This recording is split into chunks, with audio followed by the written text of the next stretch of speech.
and welcome, saya Sonodonis dan kali ini kita akan melanjutkan pembahasan Jack the Ripper dari video bagian 1 sebelumnya. So, without further ado, let's do further.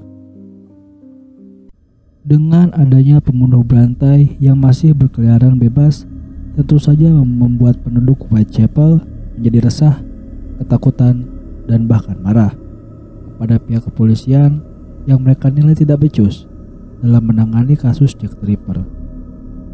Di sisi lain, sebuah kasus yang tampak tidak memiliki motif yang jelas, korban yang tidak memiliki keterkaitan satu sama lain selain profesinya, dan saksi yang minim dan tidak meninggalkan barang bukti maupun senjata pembunuhan, membuat penyelidikan menemui jalan buntu.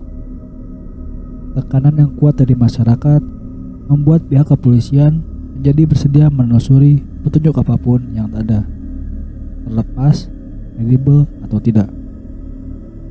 Mereka banyak menunjuk terduga tersangka dengan dasar bukti yang lemah, dengan tujuan sebenarnya agar dapat meredam kepanikan masyarakat, namun pada akhirnya kembali menemui jalan buntu. Salah satu tersangka yang paling terkenal adalah seorang pria bernama John Pfizer, yang juga dikenal sebagai Lethal Apron. Ia mendapatkan julukan Lethal Apron karena ia sering mengenakan Lethal Apron. Namun Pfizer memiliki alibi yang kuat dan dilepaskan dari daftar tersangka. Dan pada nyatanya, kasus ini pada saat itu lebih dikenal sebagai kasus The Lethal Apron Killer. Nama Jack the Ripper sendiri pertama kali muncul pada surat bertinta merah yang dikirim pada agensi surat kabar pada tanggal 27 September 1888, tepatnya 3 hari sebelum kasus pembunuhan Stride dan Eddowes. Kantor agensi tersebut pada awalnya menghiraukan surat ini, dan baru pada 2 hari setelah surat ini diterima, tepatnya pada tanggal 29 September, surat ini diserahkan kepada polisi. Surat yang dikenal sebagai surat Dear Boss berbunyi sebagai berikut. Dear Boss, I keep on hearing the police have caught me, but they won't fix me just yet. I have laughed when they look so clever and talk about being on the right track. That joke about leather apron gave me real fits. I am down on horse and I shan't quit ripping them till I do get buckled. Grand work the last job was. I gave the lady no time to squeal. How can they catch me now? I love my work and want to start again. You will soon hear of me with my funny little games. I saved some of the proper red stuff in a ginger beer bottle over the last job to write with, but it went thick like glue and I can't use it. Red ink is fit enough, I hope, ha ha. The next job I do, I shall clip the lady's ears off and send to the police officers just for jolly, wouldn't you? Keep this letter back till I do a bit more work, then give it out straight. My knife's so nice and sharp, I want to get to work right away if I get a chance. Good luck. Yours truly, Jack the Ripper. Don't mind me giving the trade name. P.S.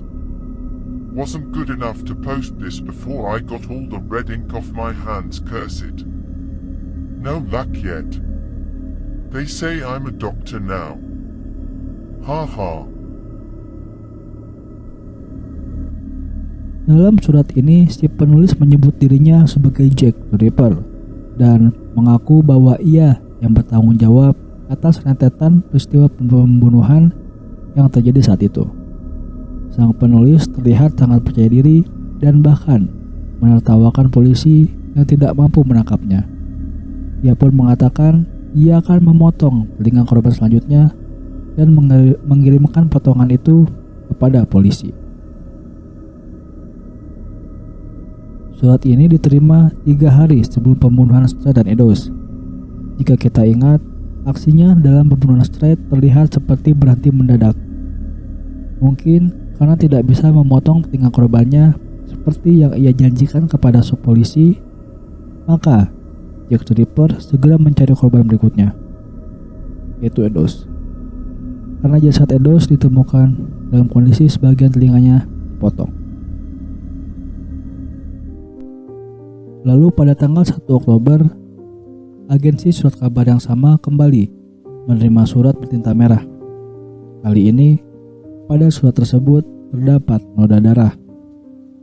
Surat tersebut berbunyi, I was not kidding, dear old boss. When I gave you the tip, you'll hear about Saucy Jackie's work tomorrow double event. This time number 1 squealed a bit, couldn't finish straight off. Had not time to get ears off for police. Thanks for keeping last letter back till I got to work again. Jack the Ripper.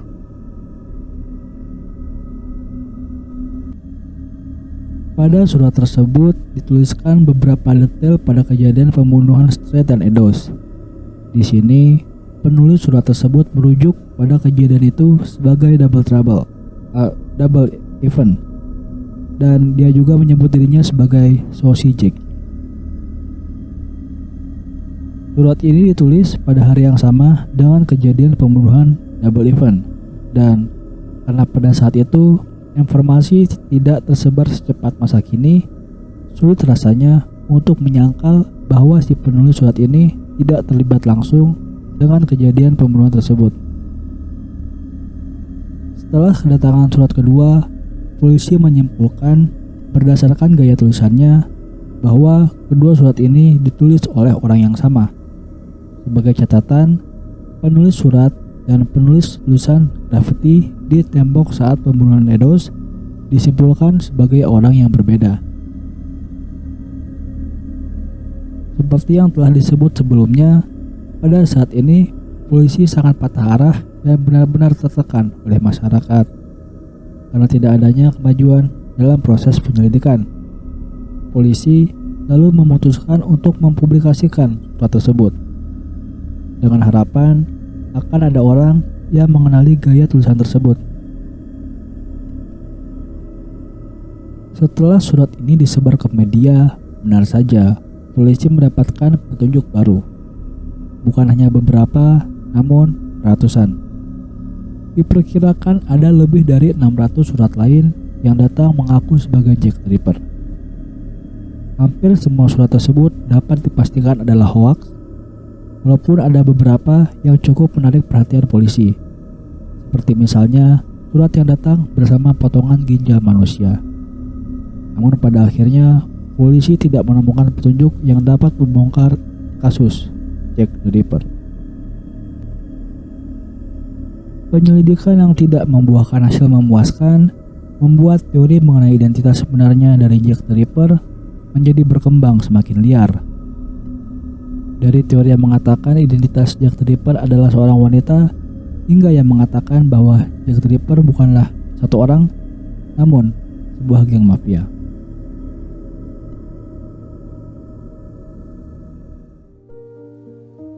Berikut ini adalah beberapa teori konspirasi mengenai identitas Jack the Ripper, yang tentu saja sebatas teori cocokologi, namun cukup menghibur para pecinta teori konspirasi, termasuk saya sendiri.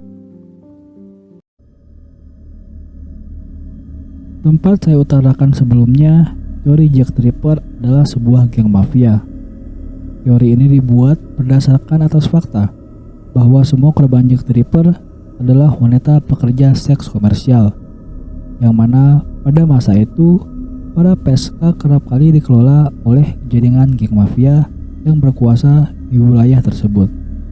Dan PSK yang dibunuh diduga karena tidak patuh atau melanggar peraturan dan dijadikan sebagai contoh untuk PSK yang lain agar tetap patuh pada peraturan geng mafia yang berlaku di daerah tersebut.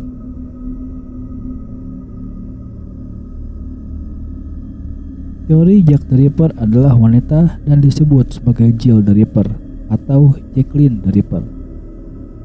Teori ini mencuat setelah kedua surat dari Jack the Ripper dipublikasikan.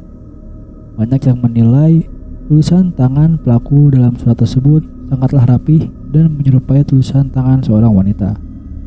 Ditambah lagi, karena metode pembunuhannya yang brutal, polisi jadi berfokus mencari pria sebagai pelakunya dan membuat Jack the Ripper ini semakin leluasa dalam menjalankan aksinya.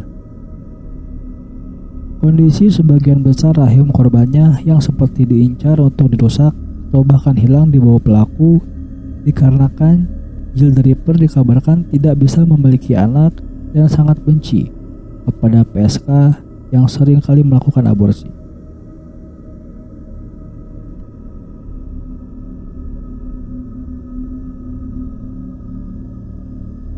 Frederick Charrington dilahirkan di keluarga Charrington yang pada saat itu memiliki pabrik minuman keras yang sangat sukses, khususnya di kawasan East End of London.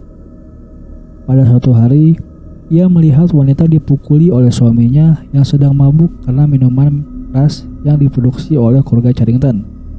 Sejak saat itu, ia memilih meninggalkan kekayaan dan bisnis keluarganya dan menjadi seorang evangelikal Kristen. Ia mendedikasikan hidupnya untuk menjadikan kawasan East End menjadi kawasan yang lebih baik. Salah satu caranya adalah dengan menutup brothel atau rumah bordil yang menjamur di kawasan itu. Dikatakan bahwa Charrington sukses menutup lebih dari 200 brothel di East End pada masa itu. Tidak heran jika banyak orang yang menghubungkan Frederick dengan Jack the Ripper, apalagi pembunuhannya yang sangat brutal kepada korbannya, seolah-olah untuk mengirimkan pesan kepada masyarakat agar segera bertaubat dan menjauhi dunia prostitusi.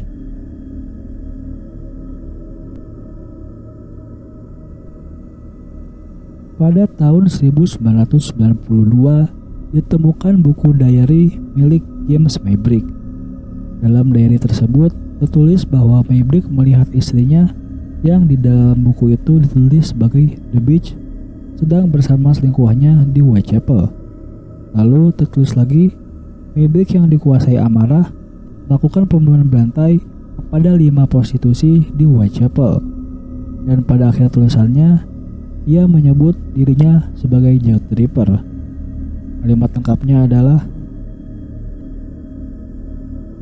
I give my name that all know of me, so history do tell what love can do to a gentleman born.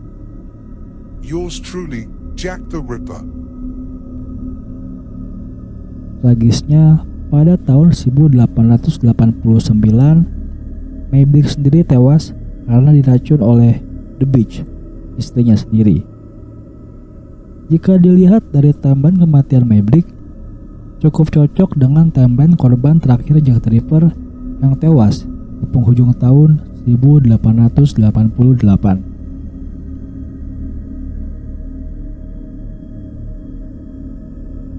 Walter Secret merupakan penulis yang terkenal karena, lukisannya dan juga karena obsesinya terhadap Jack the Ripper. Ia pernah mengklaim bahwa ia tinggal di kamar seorang pembunuh berantai dan membuat lukisan terkenal yang diberi judul Jack the Ripper Bedroom. Selain itu, ia membuat lukisan yang menggambarkan seorang pria usai membunuh seorang PSK yang mirip dengan TKP Mary Jane Kelly. Kecurigaan terhadap Secret kembali muncul setelah pengakuan dari anaknya, Joseph Gorman, yang mengatakan obsesi ayahnya yang berlebihan itu muncul karena sebenarnya ia dipaksa oleh Jack the Ripper untuk menjadi rekan komplotannya. Selain itu, diadakan juga tes DNA antara Secret dengan sampel yang diambil dari perangko pada surat yang dikirim dari Jack the Ripper, dan hasilnya cocok. Namun hal ini tidak dapat dijadikan sebagai bukti yang kuat, karena kecocokan DNA ini terdapat pada 1% dari populasi manusia. Tidak eksklusif dimiliki Jack the Ripper atau Secret saja. Pada video selanjutnya akan dibahas lebih lanjut. Dr. Neil Thomas Grimm adalah seorang dokter yang secara diam-diam melayani praktek aborsi. Bahkan pada dunia malam, Dr. Grimm memang terkenal sebagai dokter langganan para PSK untuk melakukan aborsi. Dr. Grimm dipenjara atas tuduhan pembunuhan kepada 4 pasien aborsinya yang semuanya adalah PSK, dan Dr. Grimm mendapat hukuman mati dengan cara digantung. tepat pada detik-detik terakhirnya sebelum hukuman digantung dilaksanakan, Dr. Krim mengatakan, "I am Jack the..." Namun sebelum kalimatnya selesai, tuas telah ditarik sehingga membuat tempat pijakan Dr. Krim terbuka. Ia pun terjatuh dan tewas tergantung. Sebenarnya masih banyak sekali teori konspirasi dan terduga tersangka dari Jack the Ripper. Sampai-sampai ada ensiklopedia yang dikhususkan berisikan daftar orang-orang yang dicurigai sebagai Jack the Ripper. Dan kian hari buku itu kian tebal. Sekian video mengenai Jack the Ripper bagian 2 ini. Pada video selanjutnya, kita akan membahas mengenai terbongkarnya identitas Jack the Ripper pada tahun 2014. Namun, benarkah kasus Jack the Ripper telah terpecahkan seutuhnya? So, I'll see you in the next video. Assuming we both survive.